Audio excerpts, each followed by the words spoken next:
참. 그럼 요번에 좀 이제 더 좀 심층적인 질문으로 제가 넘어가려고 하는데요. 대구 폭동에 대한 이야기가 있었고, 그다음에 제주 4.3 사태에 대한 또 이야기가 있었는데 이번엔 5.18에 관한 이야기를 좀 질문을 좀 드리려고 하거든요. 5.18에 대한 얘기는 저는 뭐 네. 명확하게 저는 그거는 네네. 신군부의 잘못도 있었고 처음에 신군부의 약간의 어떤 조작도 있었고 그 다음에 신군부도 아마 이쪽에 그 DJ 라인하고 이쪽에 세력들이 있다는 걸 알았을 겁니다.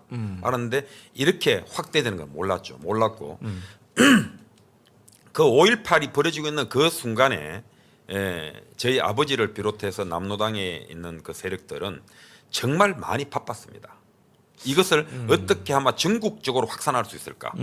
그리고 이 터지자마자 어떤 조작을 했냐면은 미군이 미드웨이 함대를 끌고 이 그 전두환 군부를 타도하기 위해서 오고 있다 하는 걸 갖다가 붙이기 시작을 했습니다. 이거는 이 공산주의자들이 가장 좋고 가장 좋아하고 또 손자에서도 손자병법에서 가장 중요한 게 이간입니다. 이 이간을 나쁘게 생각하는 나쁘게 보시면 안 되는 게 대한민국 국민과 미국을 갈라치게 하는 거 굉장히 중요합니다. 그래서 그 미군이 미드웨이를 끌고 강주로 오고 있다. 조금만 더 참자. 이걸 갖다가 벽보를 붙이고 그리고 이제 그 학생 운동들 명단을 뽑아가지고 대전이나 서울에 있는 학생들을 린치를 가하라. 이런 게 그 안에서 굉장히 바쁘게 움직였습니다. 그리 지금 이래 보면은 제가 이제 뭐 4.19도 그런데 4.19도 그 희생자가 남원애입니다. 남원애. 왜 남원애를 갖다가 타켓으로 했느냐? 그리고 그때 이제 시체가 이게 제가 이제 그 사건을 갖다가 한번 알아보려고 여러 군데 경찰도 만나고 접촉을 하니까 제가 열심히 뛰어다니니까 오마이뉴스에서 2014년도인가 딱 나오더라고. 김주일이 시체를 어떻게 했다 하는 거를 나오는데 그 읽어보면 맞지가 않아요. 그 5명이 타는 찝차에 김주일을 이렇게 실어가지고 시체를 옮기는데 그 당시 3월 달이면요 마산은 그 당시 땅이 이렇게 안 딱딱합니다. 충분히 팔 수 있어요. 그런데 왜 바다에 던집니까? 저는 이 대한민국에서 일어나는 모든 사건들은 북이 개입되어 있고 그리고 우리 그 이동호 박사도 얘기하지만 여기 자생적인 이 공산주의자들은 굉장히 무섭습니다. 이게 닫혀 있기 때문에 더 원론주의자로 빠집니다. 오히려 북한이나 중국이나 이런 데는 자기 권력을 유지하기 위해서는 굉장히 플렉서블할 겁니다. 융통성도 있고. 그런데 이 남조선의 가치가 있는 공산주의자들의 그 원론은 굉장히 무섭습니다. 사람 하나 죽이는 거 있잖아요. 그거 눈 하나 깜짝하지 않습니다. 목적을 위한 수단은 살인이든 학살이든 그건 가리지 않습니다. 그 사람도 하는 말이 있잖아요. 야, 표동무 사람을 한두 명 죽이면 살인이지만 100만 명을 죽이면 영웅이야. 이렇게 말을 합니다. 그러면 어릴 적에 그렇게 아버님께서 그 이제 포섭 활동을 하시면서 집에도 그 포섭되신 분들 아니면 당에서 일하시는 분들이 그러니까 이제 그 저희 집에서 참 제가 좀 신기한 게 저희 삼형제가 있는데 제가 막내입니다. 그런데 위에 형들한테는 교육을 안 시키는데 저만 교육을 시키고 너는 20살이 되면 반드시 일본에 가가지고 조총련에 가입을 하고 조국 통일의 일꾼이 돼야 된다라고 저한테 가르치거든요. 그러면서 이런 이제 북께서 사람이 넘어오지 않습니까? 이제 우리가 일명 간첩이죠. 넘어오면은 항상 제 아버지는 그때 방에 보면 다락방이 있습니다. 다락방에서 여기서 기다리라. 숨 죽이고 하는 얘기 다 들으라 그럽니다. 그 아버지는 제가 그 얘기를 갖다가 항상 듣게 만들죠. 그때 이제 주로 하는 얘기가 너희들이 우리 남로당을 어떻게 대했느냐, 박헌영 동지를 어떻게 대했느냐, 열사릉에 남로당 사람들이 있느냐, 너희들이 또 이현상을 어떻게 죽였느냐. 그 아버지가 이제 따지면 이제 표동지 그때 일은 다 잊읍시다. 그러니까 저거 이제 설명하려면 이 사실 그 북한이 종파주의 한다면서 그 남로당을 이제 그 특히 그 누굽니까 남로당 핵심 간부들 특히 뭐 예를 들면 박헌영 같은 경우 미제 간첩으로 몰아치게 버렸잖아요. 그러니까 전쟁 책임을 물은 거죠. 그러니까 그런 과정에 그러니까 북한이 남로당을 완전히 그냥 몰고 그다음에 또 일본은 또 저기 그 그러니까 빨치산들 지원도 안 해버렸잖아요. 그런 얘기들을 지금 네네. 그러니까 북한의 간첩이 오니까 네네. 이제 그 아버지가 이제 남로당을 대표해서 네네. 그 섭섭함을 이야기하는 거죠. 네. 그 지부장급 되시니까 그런 아니 가족들 그럼요. 만날 수가 아니, 있는 핵심 건가요? 중에 핵심이니까 그쪽하고 연결해서 온 거죠 북한의 간첩이. 왜냐하면 조직 재건 사업에 하려면은 그럼 남로당 지원을 받을 수밖에 없으니까. 그러니까 그 싫은 지금- 소리 듣는 거죠 와서. 우리 이제 이렇게 이 방송을 보시는 우리 국민들이 좀 한 가지 아셔야 될 게요. 공산주의자들 그분들이 원하는 것은 대한민국의 혼란과 불평 불만을 조장하는 겁니다. 곳곳에 있습니다. 저희 아버지 제하고 어릴 때 좀 이렇게 굉장히 친했던 친구가 안기부를 떠갔습니다. 안기부를 떠가가지고 제 조난 자료를 빼냈어요.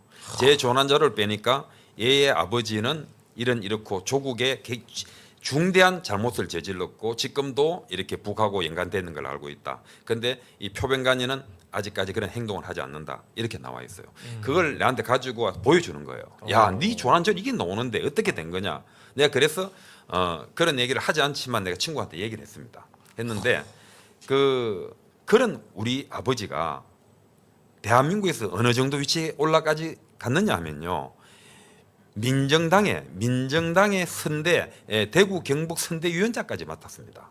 그리고 대통령이 오면 같이 술잔을 들고 파티를 하고 대구 지하철 1호선에서는 노태우 대통령과 함께 테이프 커팅을 하고 그 정도까지 자리에 갔습니다. 지금 보면은 제가 뭐 이건 조금 논외를 벗어나지만 그 김영삼 시대에 있던 그 교문수석 내가 이름은 말하지 않겠습니다. 김정남 수석입니다. 네, 그 사람은 북한의 노동당 당직을 갖고 있는 사람입니다. 당직을 갖고 있으니까 5.18이라고 하는 5.18 특별법 하는 거는 그거는 정말 무시무시할 뿐더러 전형적인 괴뢰적인 법입니다. 어떠한 5.18에 대한 반대되는 얘기는 어떤 얘기도 하지 말라는 겁니다. 5.18을 비난해서도 안 되고 지금 제가 이렇게 말하는 것도 5.18 특별법에 위배되는 겁니다. 그 법을 만든 장본인이 바로 김영삼 대통령 시절입니다. 그래서 저는 그런가요? 예, 그래서 저는 이 김영삼이가 말하는 거 머리는 빌릴 수 있어도 건강은 빌릴 수 없다는 말에 대해서 전혀 동의하지 않습니다. 국가 대통령은 지도자는 표현을 쓰지 않습니다만은 그 자리에 국가를 갖다가 움직이는 사람은 세계를 입체적으로 볼 수 있는 두뇌가 없다면 그 자리에 올라가면 되지 않습니다. 김정남이 그 민족이란 표현을 쓰면서 김영삼이 그 취임사 대통령 취임사 연설문 다 작성을 합니다. 이 김정남이가 그 이야기가 모든 동맹보다 우선하는 게 민족이라 해가지고 그때부터 한미 동맹보다 북한과의 연합이 훨씬 더 중요한 가치로 부각되는 거예요. 그러니까 지금 어마어마한 일이 김영삼 시절에 벌어진 거예요. 취임사에 그것도. 제가 그게 참 이렇게 김영삼 씨 그 당시가 제가 이렇게 용납이 안 되는 게요. 제가 모두에 말씀드렸지만은 저는 공산주의자들이 일본 욕하는 거 본 적이 없습니다. 일본 욕 안 합니다. 김일성이도 일본과는 굉장히 친일적입니다. 그렇기 때문에 니 같다 해서 만경봉을 띄우는 거죠. 굉장히 이렇게 관계가 좋았습니다. 관계 나쁘면 조총련 그렇게 활동 못 합니다. 근데 그 이제 강주 사태 터지고 이제 80대 중반에 들면서 저희들에 대한 지령이나 지침이 바뀝니다. 이제는 미제를 공격하지 마라. 미제를 공격하지 말고 일본을 공격하라. 일본을 공격하라 그래요. 이것이 이제 그 당시에 이제 그 김일성이가 말하는 이제 그 각근 이론 가지고 각근 전술이에요. 이 공산주의에서 가장 중요한 것은 남조선의 인민과 이 일본과의 이간질입니다. 이간질. 일본의 이간질입니다. 그 일본에 대해서 있잖아요. 참 재밌는 게 그 제가 이제 전교조 젊은 선생들한테 야 60년대 70년대는 말이야 이 대구 중앙 상가에 현지처 아파트가 많았다. 거기 부산에 가면 송도 쪽에 많았고 그렇다. 현지처요. 그래 그리고 60년대 70년대는 또 기생관광도 많았다. 선생님 그럴 리가 없어요. 우리가 위안부 때문에 그렇게 고통을 받았는데 일본에 아무리 우리가 못 살아도 일본의 현지처가 된다든가 기생관광 할 수가 없어요. 그래요. 그래서 내가 너희들 보고 이거는 뭐 무식하다 말하기도 그렇고 너희들이 지금 역사 사기질을 당하는데 위안부 문제는 센다, 일본의 센다라고 하는 럽보 작가가 말하기 전까지는 우리나라 85년까지 40년 동안 해방되고 40년 동안 내 여동생이 내 딸이 이렇게 잡혀갔다라고 항의하는 그런 데모라든지 또 그러한 소설이 한 개도 없다. 하나도 없다. 일본의 센다라고 하는 그 럽보 작가가 위안부를 들먹이면서부터 나왔고 그게 나중에 전에는 거짓말로 판명됐어요. 그게 거짓말이죠. 예, 그러니까 조선에 예를 들면 제주도에서 그 자기가 직접 예를 들면 그 뭡니까 그 처녀들을 납치해다가 위안부를 보냈다 그랬는데 나중에 그게 전부 다 거짓말로 그래서 그게 보도했던 신문사 편집국장이 공식적으로 사과도 했어요. 그래 그 당시에 이제 이렇게 뭐 우리가 뭐 버마로 간다, 대만을 간다, 위안부를 하기 위해서 가려면은 그 엄마 아버지 부모의 동의서가 있어야 되고 뭐 인감 이런 게 다 첨부가 돼야 됩니다. 그 조정래의 그 거짓 조정래란 이런 친구들이 정말 이게 간첩보다 더 위험한 게 그 태백산맥 전부 거짓말입니다. 그거 전부 거짓말입니다. 어느 누가 총을 들이대고 칼을 들이대 가지고 데리고 갑니까? 아까 전에 제가 이제